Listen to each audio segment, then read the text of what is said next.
Bonsoir à tous, merci de nous rejoindre sur Maritima TV. Soyez les bienvenus. Voici tout de suite le journal. Nous sommes le jeudi 2 octobre et on s'intéresse de près pour commencer à un fléau dans l'étang de Berre. Face aux crabes bleus, nos pêcheurs voient rouge. Depuis le milieu de l'été, ce crabe est devenu une véritable menace particulièrement importante pour l'économie de la pêche.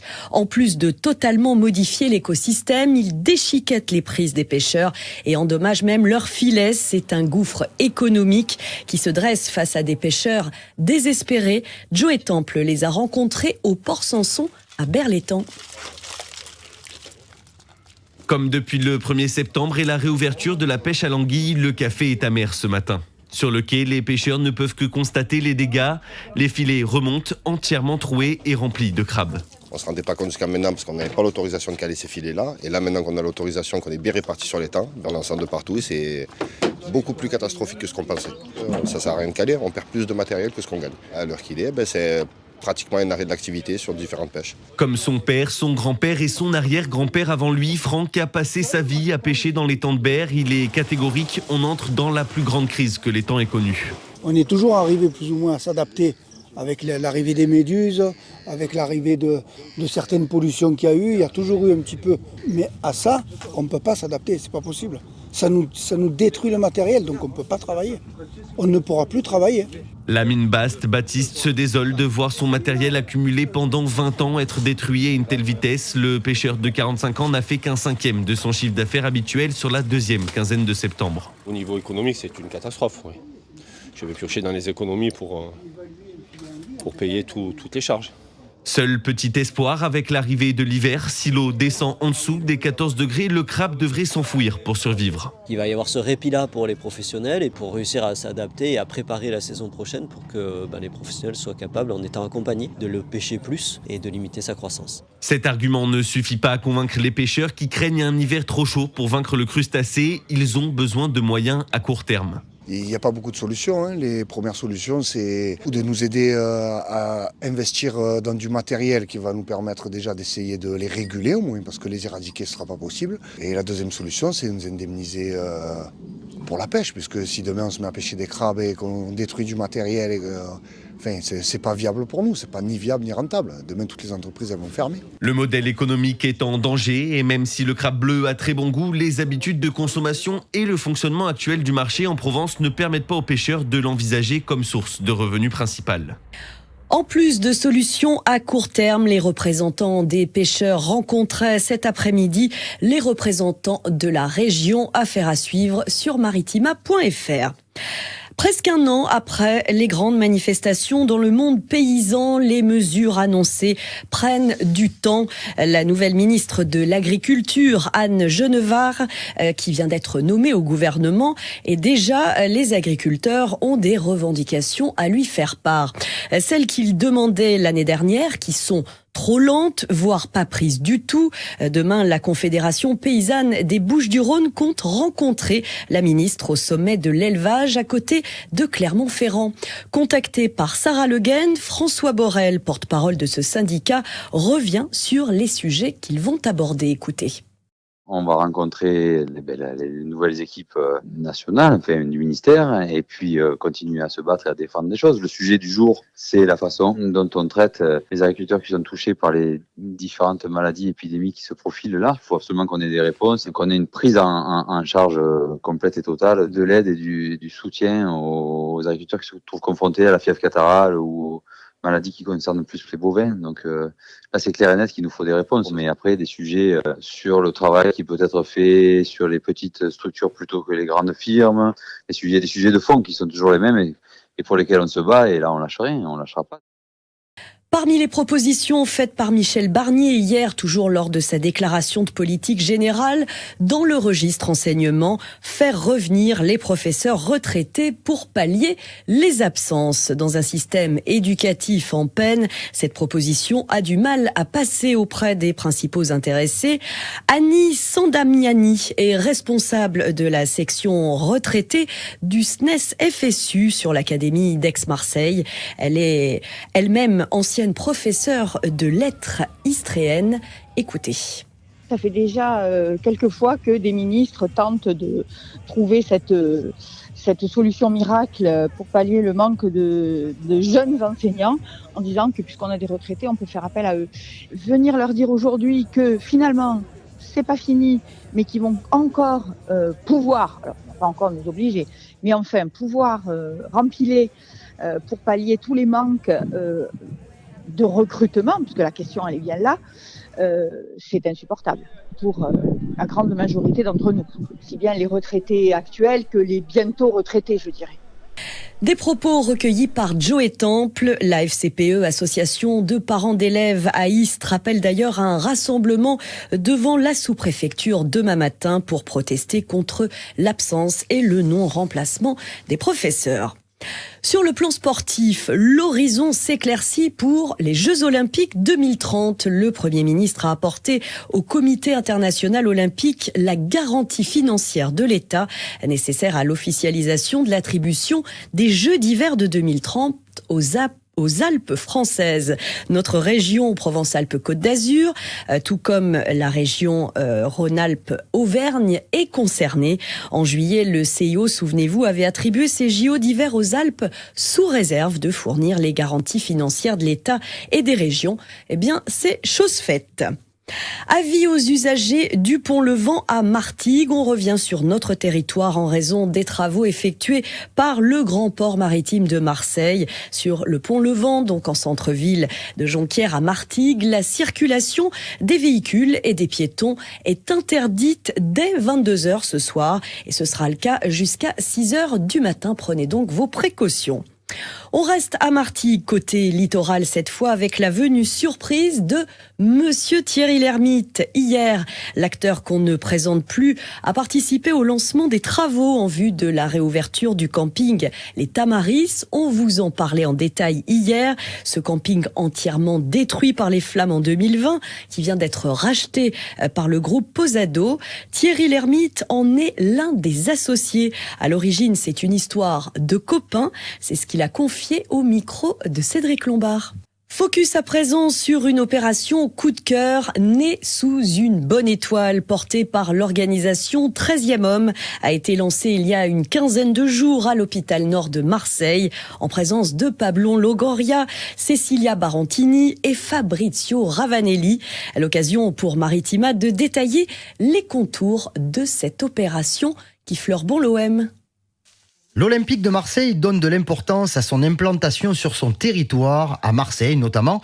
Et cette opération menée par 13e Homme entre dans une volonté d'installer toujours plus de proximité et de liens avec les différents acteurs sociaux et médicaux de la ville. Fabrizio Ravanelli et Pablo Longoria ont fait la surprise à plusieurs familles en leur offrant des coffrets comprenant des langes et des bodys aux couleurs du club. Pour le président Longoria, cette opération est simple. C'est quelque chose d'important. Spécialement parce que les liens qui existent entre l'Olympique de Marseille, la ville, ses citoyens, ces liens qui existent entre tout le monde, je crois que cette action d'aujourd'hui, ça peut représenter ces liens, de dire que l'Olympique de Marseille t'accompagne depuis les premiers pas, depuis les premiers moments, et c'est quelque action qu'on tenait au cœur de l'intérieur du club, spécialement parce que ça peut augmenter beaucoup le sens d'appartenance et c'est quelque chose qui déjà ça existe à Marseille pour la relation entre les clubs et les différents supporters et supportrices, mais c'est spécialement que c'est un acte symbolique et ça représente cette union depuis les premiers pas. Depuis le 17 septembre, tous les parents des hôpitaux publics de Marseille-Nord et de la Conception recevront le précieux coffret, une initiative qui suscite la joie et le plaisir également chez les soignants. Cécile Nina Barretti, sage-femme coordinatrice à l'hôpital Nord. C'est un réel plaisir parce que finalement c'est un joli projet qui est en construction depuis déjà quelques mois. C'est un joli partenariat parce que finalement la maternité Nord, quartier Nord, donc l'OM est très apprécié bien sûr ici. C'est un plaisir pour les parents. On a pu voir d'ailleurs tout à l'heure un engouement quand même et une vraie joie des parents de recevoir ce présent de l'OM. Cette opération, née sous la même étoile, entre également dans une démarche éco-responsable avec du textile fabriqué à Marseille avec le partenaire Fil Rouge, dont l'intégralité du process de fabrication est réalisée dans son usine de la Capelette en circuit court. Super idée en tout cas, c'est au berceau qu'on devient fervent supporter de l'Olympique de Marseille, de quoi faire peut-être grimper le taux de natalité dans notre région. On croise les doigts en tout cas pour une extension de cette opération. Football côté pelouse, coup d'œil sur le tirage au sort du 5e tour de la Coupe de France, des rencontres qui auront lieu le week-end des 12 et 13 octobre. Les Istréens devront cette fois affronter Fréjus-Saint-Raphaël, le choc entre deux formations de National 2. Marignane-Gignac-Côte-Bleue se déplacera à Courthézon, pensionnaire de Régional 2. Et puis tirage a priori favorable pour l'ES Fos qui accueillera Sifour-le-Brusque, un club de Régional 1. Et Berre évoluera à domicile face à Cagnes-le-Cros.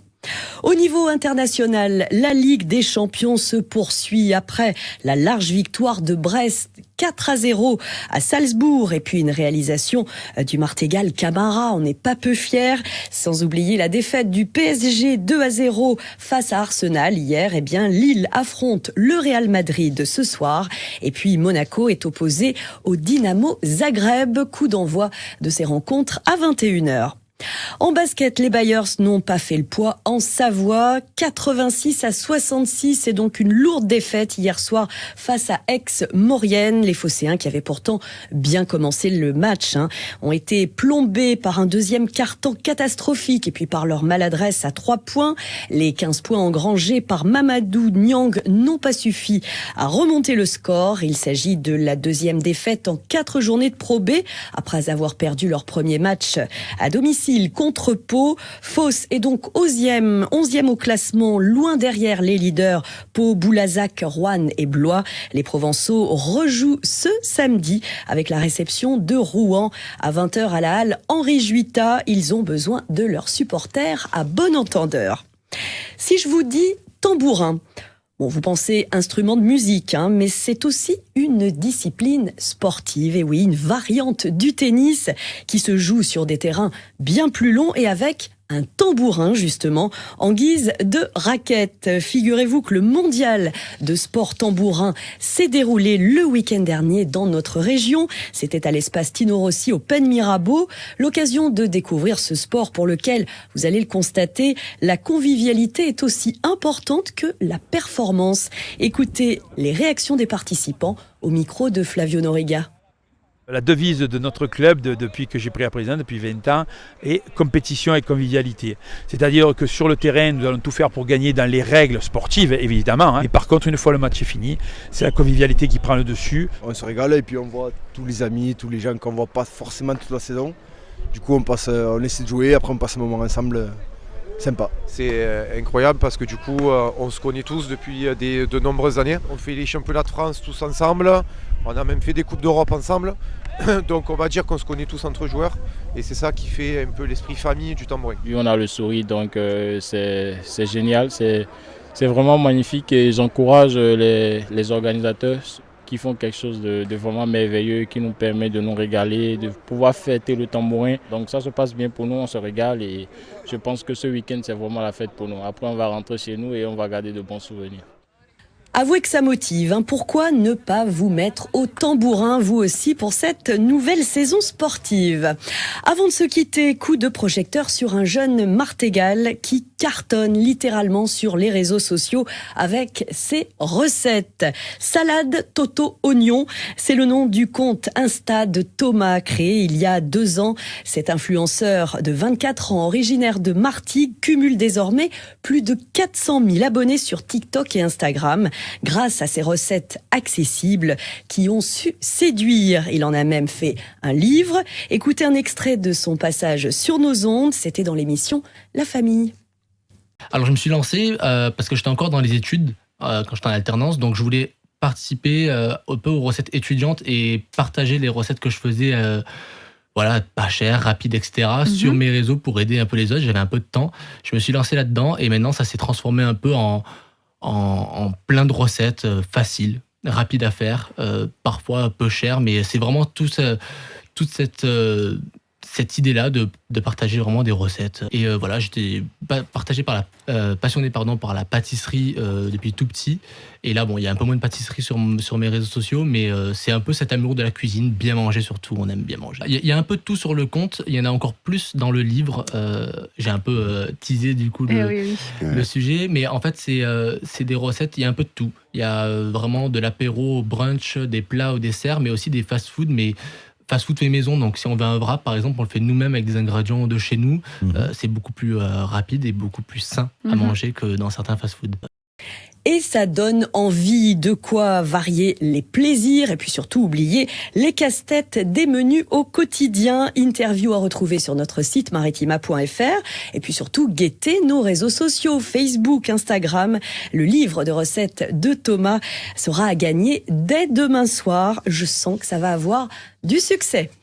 Reste à vous souhaiter une très belle soirée, peut-être un bon appétit et tout de suite les prévisions météo. À demain, même heure, même endroit.